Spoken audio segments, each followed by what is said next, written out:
नमस्कार गुड्डी किचन को आपनको स्वागत। आज आपण शेयर करने को नहीं आसी सुदशा व्रतर स्पेशल मंडा पिठा। आशा करुँची वीडियोटी भल लगे लाइक करंतु शेयर करंतु आ चैनल ने नुआ थिले चैनल को सब्सक्राइब करंतु। चलंतु स्टार्ट करिबा आजिर रेसिपी। पिठा बनैबा पई मु चाउल 1 कप नेछि आउ पानी रे 2-3 थर धोई देई बतरे देइथिली। 5 घंटा बतरे देई चाउल को छाणीदबा आउ किछि समय छाड़ीदबा।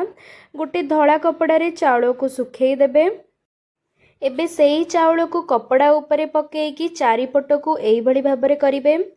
चाउल को पूरा सुखेइबेनी जेमिति चाउलटा टिके ओदा ओदा लागुथबो। एबे आमे चाउल को नेकी ग्राइंडिंग करिबा।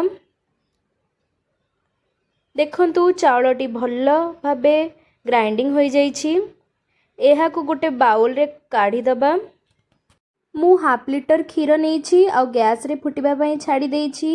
लो टू मीडियम फ्लेम करी क्षीर को फुटेइबे। क्षीर फुटी गलानी आ सेथिरे 1 टेबलस्पून विनेगर पकेइली आ ताको गोळेई देउछि।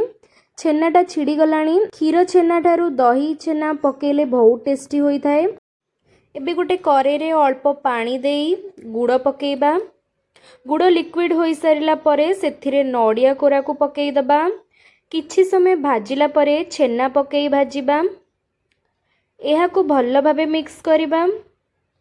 काजू आलमंड किसमिस गुजराती गोलमरीच अदा ग्रेड करके नेछि राशि को भाजी देइथिली आउ एबे एहा को सेथिरे देई दबा। गुजराती आउ गोलमरीच गुंड करके नेइथिली। एबे एहा को भल्ल भाबे मिक्स करिबा। चाउल रे स्वाद अनुसार लुण पकेई दबा। तापरे आमे देसी घी पकेई दबा। एही भली भाबरे पानी गरम करिछि एहा को आनी की चकड़िबे। एबे हमर गरम पानी को अल्प अल्प करी पकेई चकड़िबा आउ एहार गोटे डो बनेइबा। जेमिति आपण अट्टा चकड़ंती सेमिति एहार गोटे डो बनेइबे। देखंतु एही भली भाबरे आपण भी करिवे। हमर डोटी एबे रेडी होई जाइछि। गोटे गोटे करी गुळा करी दबा। सेथिरे एही परी शेप देई पूरा दबा आउ पिठा गढ़िबा।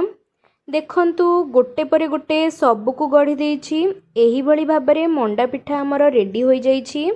आपण भी एही भली भाबरे सेम प्रोसेस रे करिवे। देखंतु एबे एहा को हमें स्टीम दबा। जाली छांचरे पिठा को देई दबा। आपण चाहिले इडली छांचरे भी करि परिबे। एबे हमें घोड़णी देई दबा। 15 ରୁ 20 मिनिट परे पिठाटी भल भाबे सिझी जाइछि। एबे एहा को काढ़ी दबा। दर्शक बंधु एबे हमर रेडी हो जाइछि मंडा पिठा। एहा को मां को पाखरे भोग लगेई परिबे। आशा करूछि एई वीडियोटी आपनको बहुत भल लागिथिबो। आपनको केमिति लागिला कमेंट रे निश्चय कहिबे।